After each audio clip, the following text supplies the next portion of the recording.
Hey everyone, Kevin here. It's been a few days since I've uploaded a video to my channel, so I thought I'd do a quick video today. One of the reasons I've been busy is because I've been looking at different hosting options for my websites. Now, I realise that most of the videos on my channel are technology based, unboxings and things that are related to cameras and audio recorders and whatnot, anything with a battery. But from time to time I would like to do some travelling videos, and I would like to do some things related to what I do with my job, which is working online. I own websites, I own discussion forums. I realised I could do that in separate channels. I could do another YouTube channel, I could start another channel about travelling and start another one about website things, but I don't really have many followers just now, and I think it makes more sense to just have everything under the one channel. Anyway, enough about that. Long story short, what this video is going to be about is about website hosting. So, just to kind of give a brief explanation about what website hosting is. Now, I'm sure all of you know what a website is, and you know that it has to be stored somewhere. A lot of people have this kind of idea that you can just, host your website on your own computer and just keep the website running. That could work, in theory. In theory, I could keep this on 24 hours a day, but it's not very practical. What you really need is a professional hosting solution, one where the computer is always online, one where you don't have to worry about power cuts and things like that. Basically, let someone else worry about the whole idea of a computer being running 24 hours a day.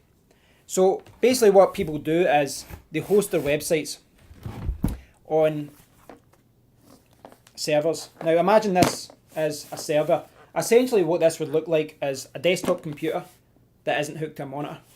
A kind of basic way of explaining it, but essentially that's what it is. Imagine this as a dedicated server, and it's essentially a computer, and it just goes into a big rack, then all the cables get plugged in, and all the websites are then uploaded to this server.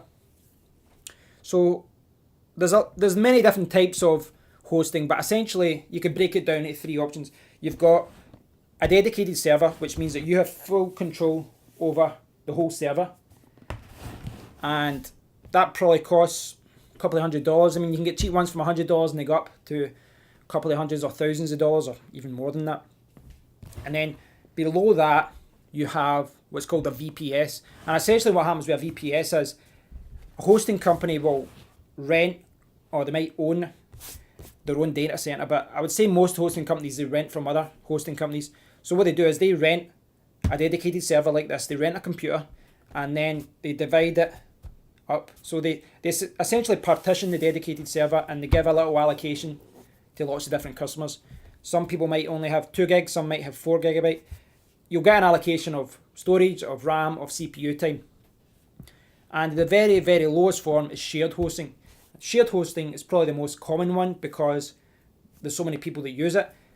You could have shared hosting that only costs like $5 a month, whereas a VPS would cost maybe $20 to $100. Then dedicated servers are more than that. But the shared hosting accounts are very cheap. You can get them for just a few dollars a month, or $10 a month. The problem is that they don't really host much. Whereas a dedicated server, you'll have full control. A VPS, you'll have an allocation of the server. With a shared hosting, your allocation is much smaller. Could be, you could be hosted with hundreds or even thousands of other websites just on the one server. That creates a lot of problems if you need full control of your website. But if you just got a basic small content website, shared hosting is the way to go. Cheap, effective, that's all you need. So that's a kind of basic introduction to what website hosting is. Over my 16 years of working online, I've had pretty much all of them. I started off with the kind of cheapest option, then I quickly moved up to like a VPS plan, and then I think it was around 2004 that I started moving towards a dedicated server. And the reason was I had a large discussion forum, and it was essentially too big for the VPS plan, and it made more sense to be on a dedicated server in which I had full control over everything. And I had the dedicated server for about 5 or 6 years. I think most of the time it was hosted by a company called Wiredtree, and then I was still paying a lot of money, and they reduced the prices and would give me a good discount, so I moved to a company called Servant. But eventually I sold that discussion forum, and when I did, I no longer needed the dedicated server, it became a little bit redundant to have it because there was all these resources and I wasn't using them. So I downgraded to something called a VPS, which I spoke about earlier. And although I had less resources at my fingertips, it also saved me a lot of money. My hosting costs went from being a few $100s a month to being like $40, $50 a month over the course of the year. That's more than $1,000. That's quite a lot of money I'm saving, or perhaps closer to two. So I've been on a VPS plan now for a couple of years because I didn't really need a dedicated server. One of the things that's become more of an issue over the last few years has been security. In the first 6 or 7 years, or maybe less than, maybe the first 5 years, I didn't have any problems with security at all. The first problem that I ever had, I think, was in 2005 or 6, and my discussion forum got hacked by Turkish hackers, and they didn't change anything. What they'd done is just upload a file, and they'd actually just upload an HTML file and just put all this Turkish language things up, and they'd put in broken English, like F you America and all this, and it was all about the Iraq war. And I kind of found it funny in a way because, well, one, I'm not American, as you can hear, and two, I was very anti-war from before the war and during and after. I didn't want America or Britain or anything like that to have anything to do with Iraq. I didn't think the war was justified, but that's a side issue. It was just kind of bizarre that basically this group that probably had the exact same views as me just assumed that I was American and just hacked my website. But they didn't actually do anything. They didn't destroy any files. They didn't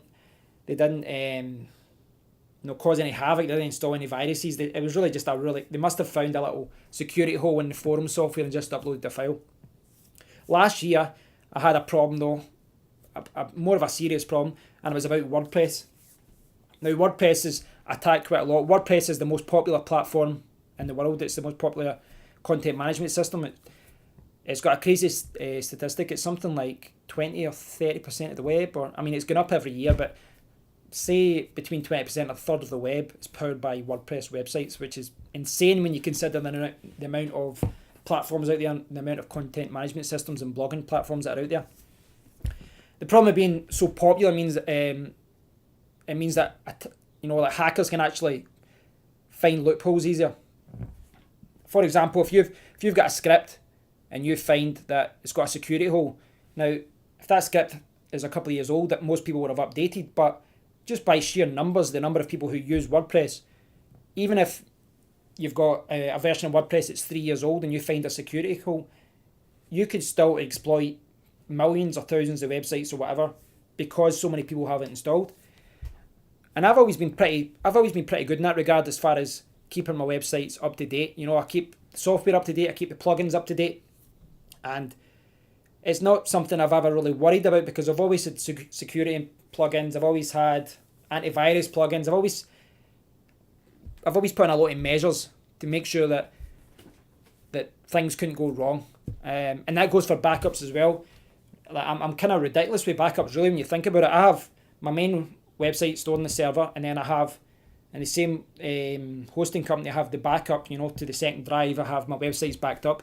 I also have my websites backed up to Amazon S3, got my blogs backed up to VaultPress, and I've also got some things backed up to codeguard.com.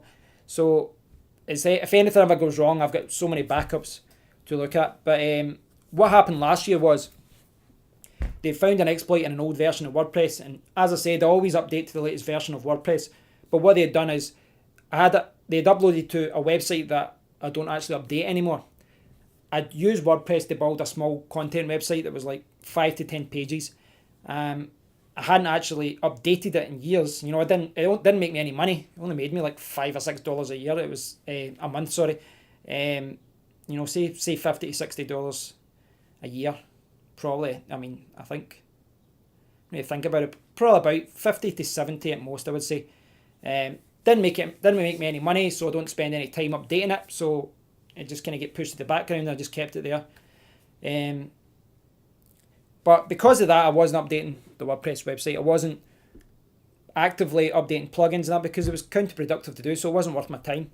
But what they had done is they'd found an exploit in an older version of WordPress and they'd uploaded a mailing script. So what they'd done is they uploaded a I think it was like a PHP script, and then started sending out spam mail. So essentially what they did, just uploaded one file, and it turned my hosting plan, my server, into a spam mailer. You know, it was a source of God knows how many thousands or even millions amount of spam being sent. And this is how most spammers actually send their mail. They're not hosting it in their own website. They're trying to upload it to other people's websites and other people's servers.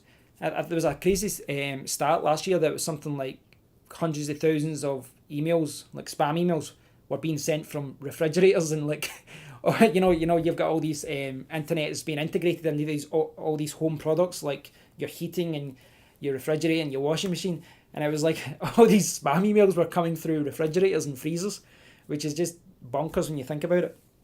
So what they had done, they sent all that mail out, and because of that, my server's IP gets labelled as being a spammer. So that's a problem for me, because what it means is if I send out an email to people, it means that they'll get that IP address and Google Gmail and Microsoft, Hotmail and all that. They would look at that IP address and they would say, well, this is from a spammer, and then send my email directly to the spam folder or to the junk folder. Now it's actually very easy to resolve that. You can go to services and you can just say, no, I've removed the spam issue and it's now clean. And after about a week or two, all the large ISPs and all the large email services like Gmail, they will have updated their list and your IP will be clean again. Just watch out for that, by the way, on a side issue. Just watch out if a hosting company gives you an IP address. You need to check that it hasn't been blacklisted, because a lot of hosting companies will happily get rid of ones that are blacklisted and just give them to customers, and then you have to deal with it, all the problems associated with it. So I plugged that security hole and it wasn't that big of an issue really. But what happened earlier this year was I got my first DDoS attack. And to explain a DDoS attack, imagine this is a server and you get like 1,000 visitors a day to your website. So that every request comes and they go to your IP address and they'll say, okay, I request this information. And this uses so much of your CPU, uses so much of your RAM, etc., because it's sending requests back and forth. Now, what a DDoS attack means is denial of service. It means that, or distributed denial of service, to get its full title. All these requests will come from other people and from computers. But the problem is they're coming from millions of places. So whereas you're getting 1,000 visits, you get a couple of thousand requests per day or something, you could get millions of requests per second, and that essentially it would just overrun the server. The server can't handle it and it just switches off. It can't handle the amount of information that is being requested, and that's what's called a DDoS attack. Large websites suffer from this as well. PayPal, Amazon, they all suffer from these attacks every single day. And apparently I've read lots of things from like casino companies. They will actually attack fellow casino companies when there's a big game on, because they know if their website goes down, all their customers will jump to them, and the other company could lose hundreds of millions of pounds or dollars. It's ridiculous.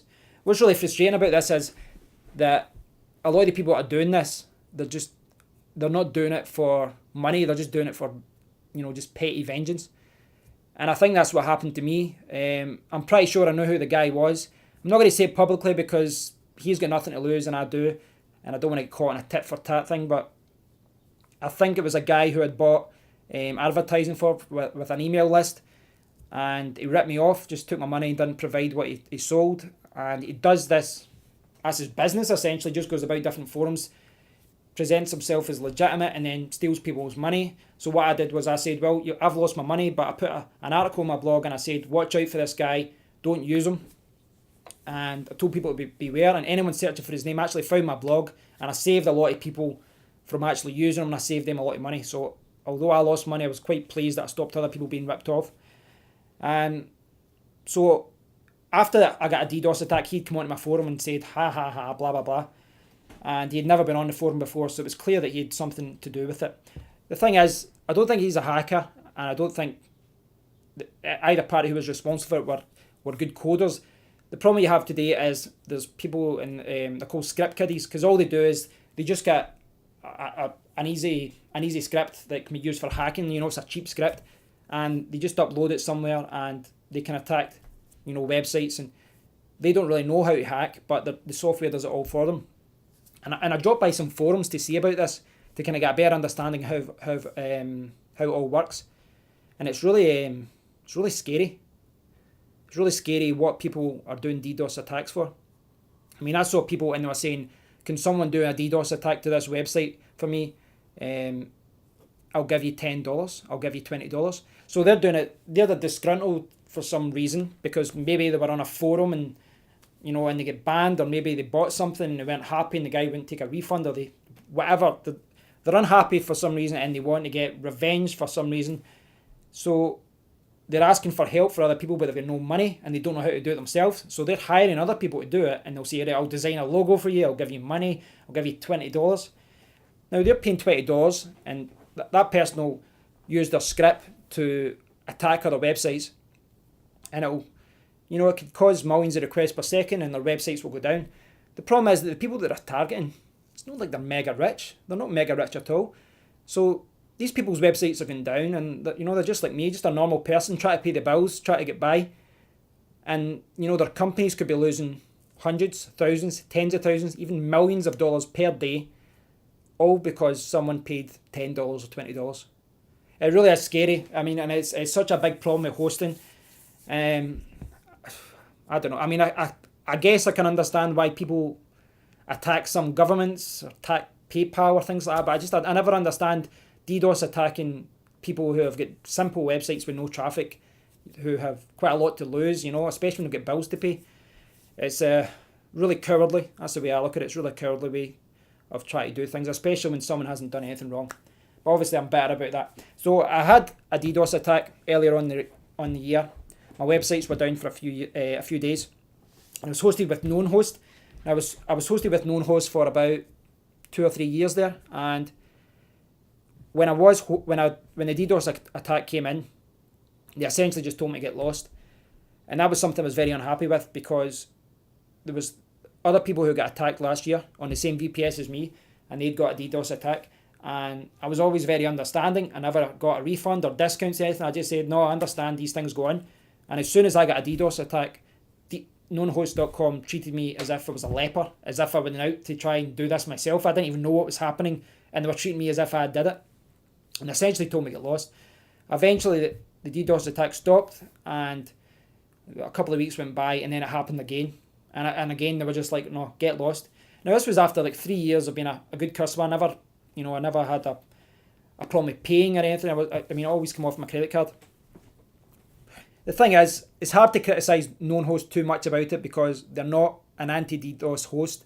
They don't have any protection built into their system to handle DDoS attacks. And essentially, what 90% of hosting companies do is, when they receive a DDoS attack, is just tell the customer who received that attack to leave. They'll just cancel their account, and because it's not worth their hassle, because it's so much resources, etc. So I moved to a company called Limestone Networks. I didn't have too much time to investigate the whole range of DDoS hosting companies that were out there. But I went with Limestone Networks, and they were, I think it's easy to say that they were the worst hosting company I've ever used in 16 years of working online. Without doubt. From very, very first day there was downtime.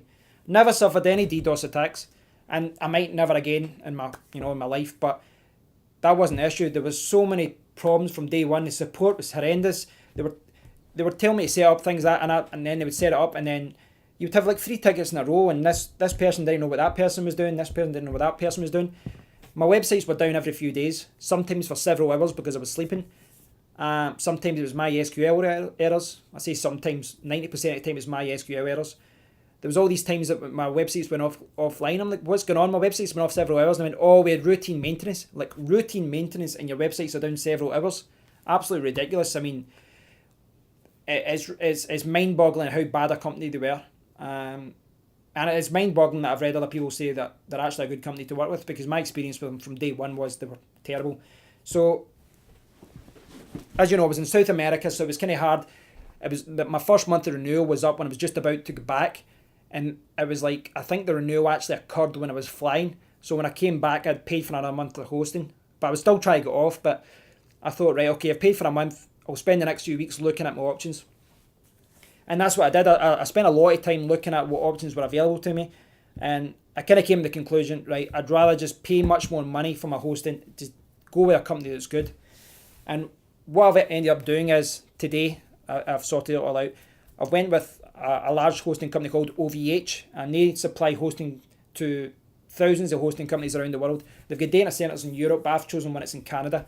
And so they offer a dedicated server, and I've got a ridiculous amount of resources. Before I had like 4 gigabyte RAM, and I had like 40 gig of storage and things, because I don't really need that much. I only have like 18 gigabyte used up my websites. But now I've got like two terabyte drives, so 4 terabytes in total. One will be used up as a backup drive. I've got 64 gigabyte of RAM, which is just an insane amount of RAM, which I'll never use. But the biggest things about this is that I've now got full control over the server, and it has very, very good DDoS protection. OVH have been known to stop some of the biggest attacks ever, so I'm really pleased about moving towards them. Thing with OVH is though that they don't offer support, and the people who do use the support say that the support's bad. They just handle the kind of technical. They handle the physical hosting. They'll host your server. They'll make sure it's all online, but they're not going to support you about it. So what you have to do is hire another company, someone with a lot of experience, to deal with that. And the company I went with is called, I'm going to check this, I think it's Server Surgeon. I think that's the name of it. Yeah, Server Surgeon. I'll double check that just in case.